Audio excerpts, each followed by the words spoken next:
To use the microscope, we need light. The intensity of daylight is subject to wide variations. We choose artificial light in order to be independent. By means of a prism, we can split white light into its component spectral colors. The visible spectrum from blue through green and yellow to red covers a range of wavelengths between 400 and 800 millimicrons. All these colors, when combined, give white light again. A thin section of bone held against the light appears dark on a light ground. This is bright field. Illuminated from the side, the specimen appears light on a dark ground, dark field. This demonstrates macroscopically the difference between bright field and dark field illumination.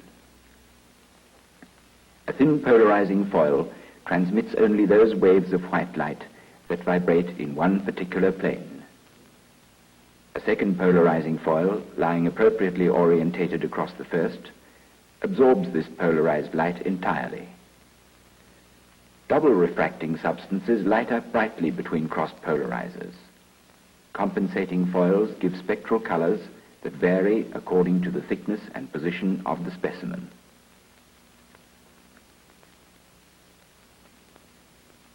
But let us look at the microscope itself. Following the path of illumination, we find the light source, the condenser system, the specimen plane, and in the path of image formation, we have the objective and eyepiece. In order to observe the light path through the specimen plane, we insert a fluorescent glass cube between condenser and objective.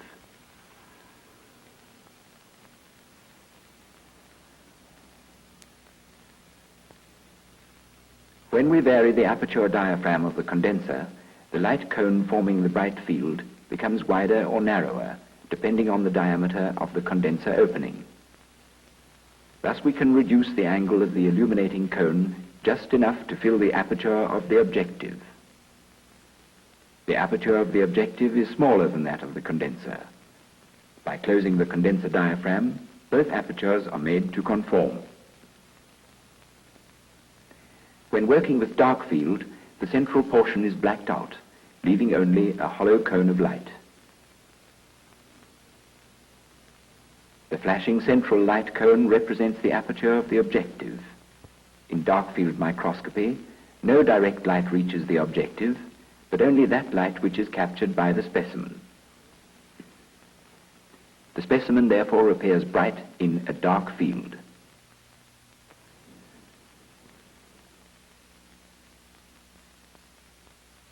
With the phase contrast technique, an annular zone in the objective is optically influenced by a phase ring.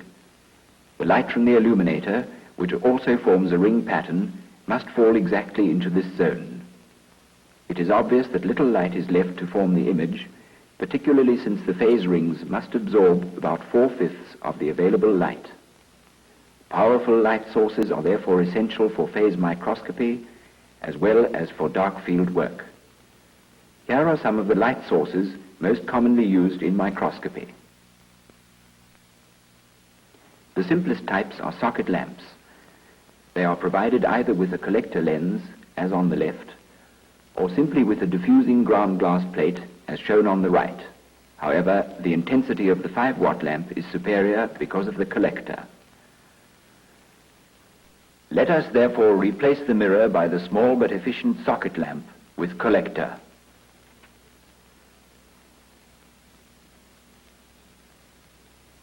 When we put a ground glass plate on top of the tube in place of the eyepiece, we can distinguish the shape of the filament coil.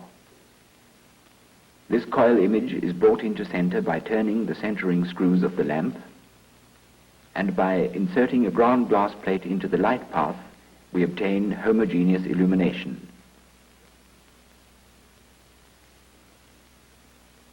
The microscope is now ready for bright field observation. Low voltage lamps with tungsten filaments are more powerful. The light bulb fits into a socket that can be centered. First, the coil must be centered in relation to the optical axis. The image of the coil is projected onto a wall and centered so that the midpoint remains stationary when the bulb socket is rotated. Then the lamp is directed towards the microscope mirror. A ground glass plate is placed in front of it, and the coil image is projected exactly onto the center of the mirror. Then a specimen is inserted, the tube is lowered carefully, and the mirror is tilted to illuminate the field.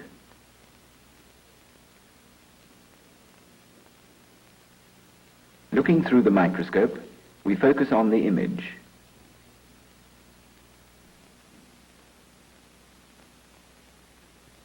Then the field diaphragm is centered with the mirror.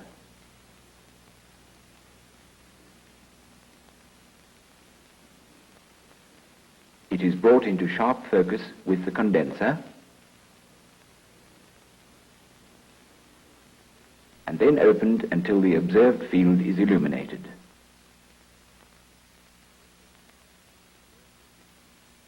Illumination according to Köhler's principle has now been obtained. The result is uniform illumination over the whole field. By looking through the tube with the eyepiece removed, we can check the setting of the aperture diaphragm of the condenser. For the best optical conditions, it is a good rule to reduce the aperture by 1/4 to 1/3 of its visible diameter. Our microscope is now ready for use. As a practical example, we observe a nylon stocking mesh in which we burn a hole with a hot needle. This starts off one of those unpleasant runs which never seem to stop so quickly in real life. Here textile fibers soiled with oil or fat are treated with a detergent. The change in surface tension emulsifies the oily dirt, which is thus washed off. Microscopic observation of solubility processes is of great importance in many branches of industry, for example, in assessing the efficiency of soaps and automatic washing machines. Turning to the field of microzoology, we see here specimens of paramecium in bright field. They are about 1/5 of a millimeter long and can move at a tremendous speed.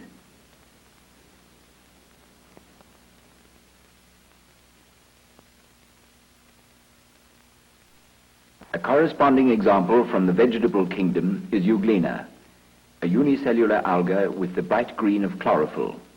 We see an oval nucleus in the center.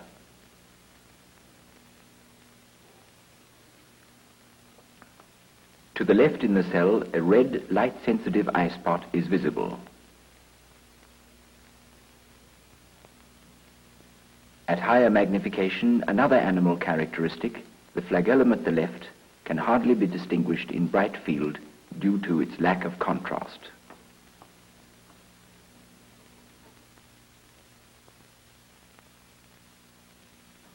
Here we see a trout embryo under low power. We can clearly recognize the eye, the backbone, the beating heart, and the yolk sac.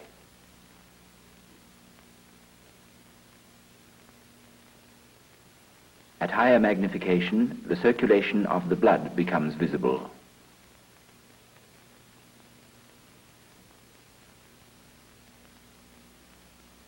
A close-up of the trout heart shows an atrium and a ventricle. The simple fish heart pumps venous blood into the gills, where it is regenerated and returned to the body as arterial blood.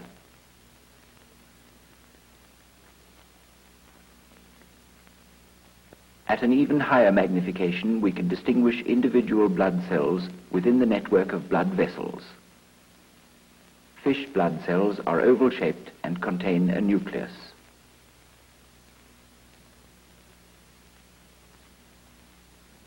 Vigorous protoplasmic streaming can also be observed in various plants, as for example in a cell of the stonewort Nitella.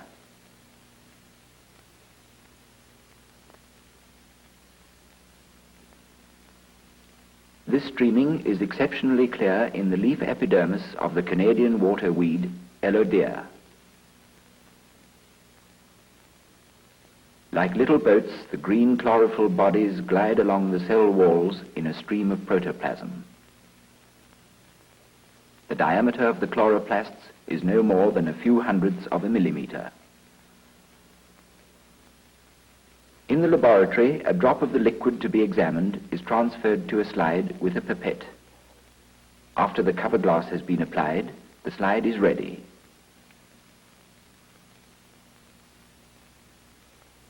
A final examination is made with the laboratory microscope.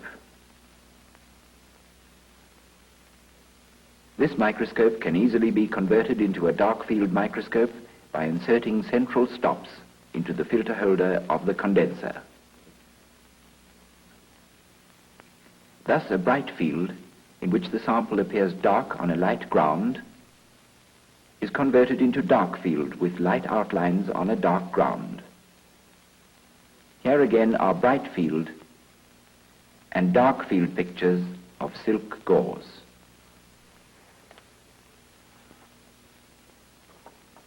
At low to medium magnifications, this simple method using central stops gives very good results, as seen here with the water flea Daphnia, which is about 1 millimeter long. At medium magnification, we see the breeding cavity with the young animal moving vigorously. At a still higher magnification, we see the heart on top. This is a system open on both sides. In the crustacea, the blood circulates freely in the body cavities and not in blood vessels. In the center, we see the intestinal canal with a paired glandular digestive organ on the right-hand side. Here we follow the development of the eggs of the tick, Ornithodorus mubata, in an incident light dark field. We can recognize the shaping of the limbs and the movement of the embryo inside the egg membranes. The movements appear accelerated, since these are time-lapse photographs exposed at the rate of 1 frame every 2 minutes. This gives a speed-up of 2,880 times. A few hours later, the embryos have already developed to the stage where the first intestinal functions can be observed. The first signs of defecation are visible in the form of luminous dots which circulate in the terminal portion of the intestine. Soon the young ticks are ready to hatch, the egg membranes burst, and the youngsters move away from their place of birth.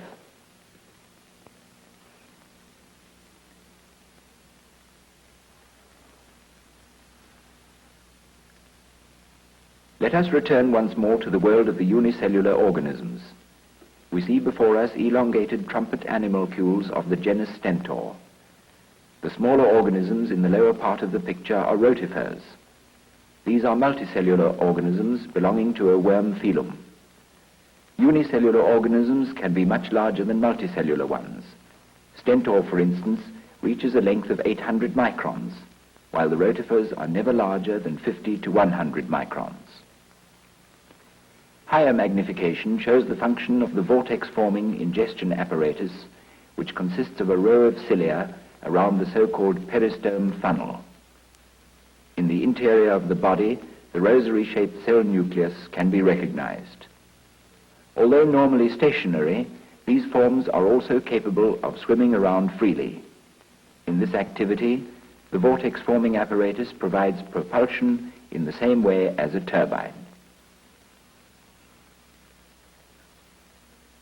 For higher powers, we have to exchange our bright field condenser with its central dark field stop for a dark field oil immersion condenser, since maximum illumination apertures cannot be obtained when central stops are used.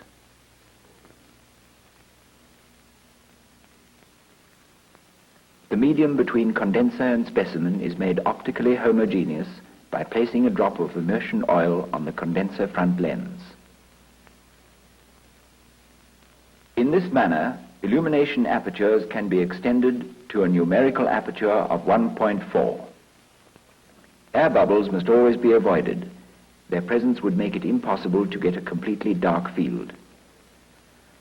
By focusing the condenser, the field diaphragm can be reproduced sharply in the plane of the specimen and becomes recognizable to the naked eye.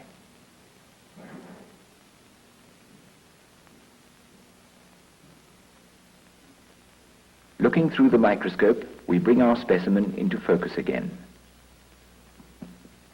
Then we close the field diaphragm and bring it into sharp focus.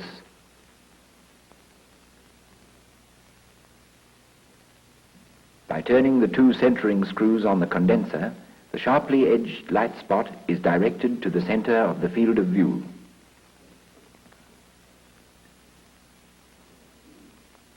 Now we open the field diaphragm to illuminate the entire visual field.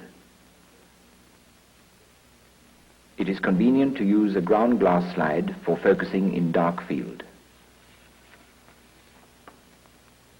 The dark field method is even today by far the best for observing spirochetes. Here we have Borrelia dutoni in the blood of a mammal. This organism is responsible for African relapsing fever. A massive invasion by the corkscrew-shaped spirochetes leads to agglomerations of spirochetes and blood cells. This can cause dangerous embolisms. Since the spirochetes are very motile, these conglomerates are carried from one place to another, resulting in larger conglomerates. Borrelia dutoni is about 1/3 of a micron wide and 8 to 30 microns long, with 5 to 10 convolutions. Another species of spirochete is even thinner, being no more than 1/6 of a micron in thickness. Here we see the dreaded Treponema pallidum, the causative agent of syphilis. This sample also contains large sperm cells in vigorous movement. Higher magnification clearly shows the 14 to 17 fine convolutions. Because of their small size and motility, they are able to enter the body through the minutest skin lesions and abrasions. Although the incidence of diseases induced by spirochetes was drastically reduced for some time by the introduction of sulfonamides, it is now on the increase again. Viruses are even smaller than bacteria. With few exceptions, they are below the resolving power of the optical microscope. The threads visible here are a filamentous form of the type A influenza virus. They have a diameter of 1/14 of a micron. However, the presence of a virus can be recognized with the ultramicroscope, using a special dark field method and highest magnification. These pathogenic agents are grown in incubators in continuous cultures, so that they are always available for research. Observation is supplemented by photomicrography and cinemicrography. The research microscope shown here is equipped with a phototube and a camera attachment. This combination affords comfortable binocular observation, while simultaneous photo recording is possible at all times. For observation of the smallest living objects, the phase contrast method is most suitable. Special phase objectives have a plate with a phase ring in their rear focal plane. These objectives can be screwed in to replace normal objectives. A special condenser is needed for phase contrast microscopy. In place of an iris diaphragm for adjusting the angle of the light cone, it is equipped with annular diaphragms of different sizes, each corresponding to a particular phase contrast objective. These are mounted in a revolving turret for quick and convenient interchange. Here too, curler-type illumination is excellent microscope practice.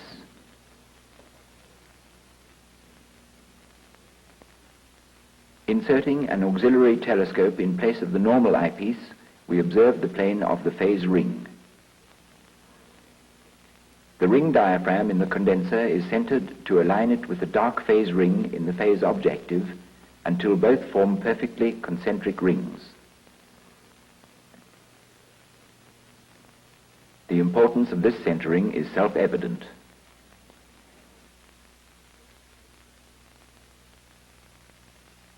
Here is a kidney section showing good contrast. This contrast is reduced when the annular diaphragm is moved off center and is restored when the adjustment is corrected. Correct opening of the field diaphragm is equally important. By restricting the diameter of the illuminated field to the size of the field actually observed, only those light rays that participate in image formation are permitted to strike the specimen. It is the particular advantage of the phase contrast method that microscopic specimens can be observed alive without being fixed or stained. Here we see the nuclear and cytoplasmic division of fibroblasts from a warm-blooded animal. Inside the nucleus, we see the shaping of the chromosomes, how they arrange themselves in the equatorial plane and migrate to the two poles, and how the cell then divides into two new cells. These pictures were made with time-lapse cinemicrography. Here we have a botanical application of phase contrast microscopy. The unicellular alga Anisonema is equipped with one locomotive and one trailing flagellum. The enormous motility of these plant flagellates has created some disagreement among scientists as to whether they belong to the plant or the animal kingdom.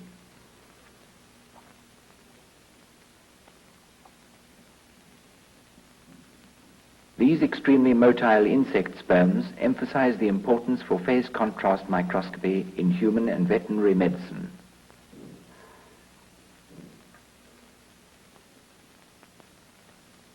Termites harbor in their intestinal tract an entire fauna of flagellates, ciliates, and spirillae. These peculiar one-celled organisms break down the cellulose molecule for their wood-eating host, which could otherwise not digest cellulose.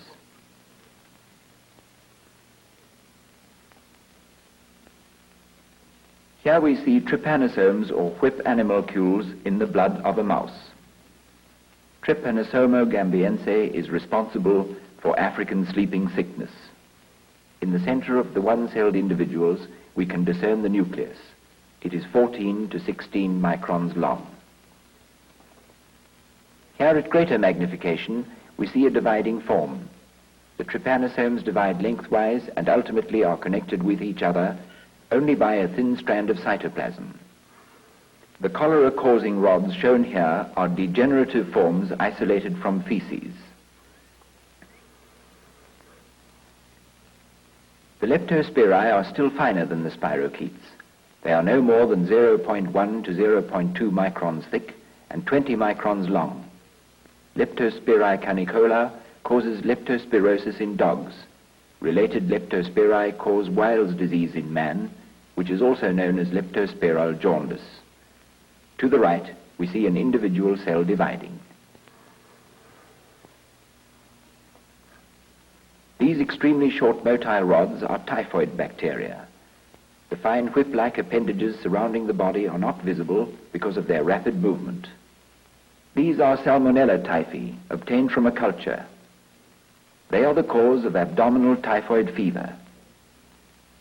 Typhoid diseases have become rare wherever a hygienic water supply is maintained.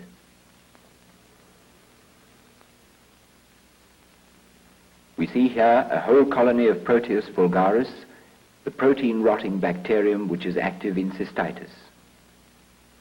On an agar medium, the rods spread out in all directions. Higher magnification shows us a nucleus-like structure inside the rods. Proteus bacteria are particularly prominent in diarrhea epidemics, producing intestinal ulcerations and inflammations in infants. For the observation of cultures, the special phase condenser with long working distance is often useful. When using this, specimens may lie up to 20 millimeters above the plane of the microscope stage.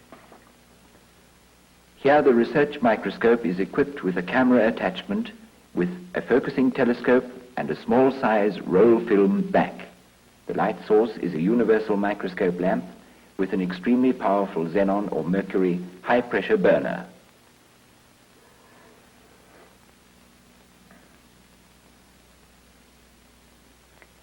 Objectives marked by two wavy colored lines represent another type of phase contrast, the variable color phase contrast known as varicolor. The special phase rings in the objective have an interference layer. A tiltable interference filter in the optical path is used for transmitting light of one particular color in each position. Be changed by varying the wavelength used. The positive phase contrast in the green range weakens progressively towards yellow. It reaches a minimum in orange where phase inversion occurs, so that an increasingly negative phase contrast can be observed in the red.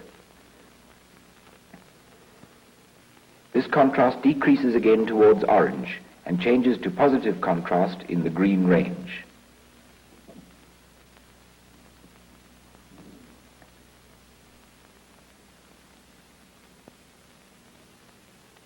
Here we see a bacterial smear being fixed over a flame.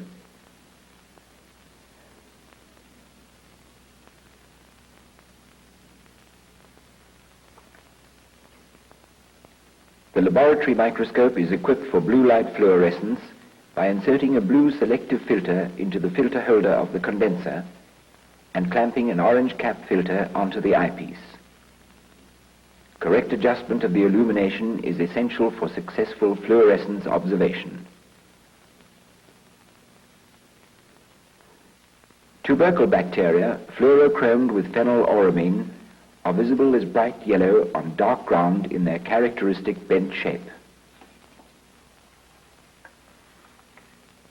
Fluorescent staining becomes more and more important in cancer diagnosis and research. Cancer cells are quickly and easily recognizable as glowing red cells with enlarged yellow nuclei. We shall now convert the laboratory microscope into a simple polarizing microscope. A polarizer is inserted into the filter carrier of the condenser and a cap analyzer clamped onto the eyepiece.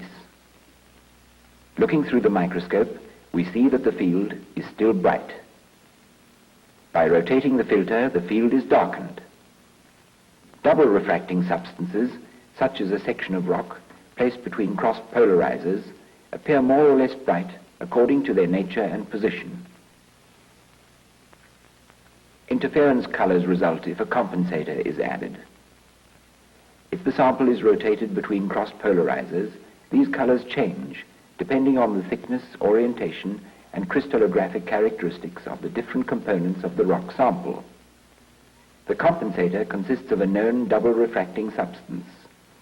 Inserted at a given position and having a given thickness, it acts as an additional analyzer.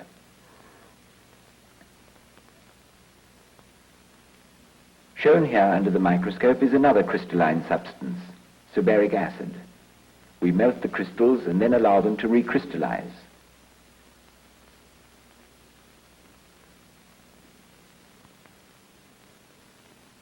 Although no structure can be recognized at first, the transition point is passed after further cooling and a change of the crystal form takes place. This is a case of a dimorphous substance.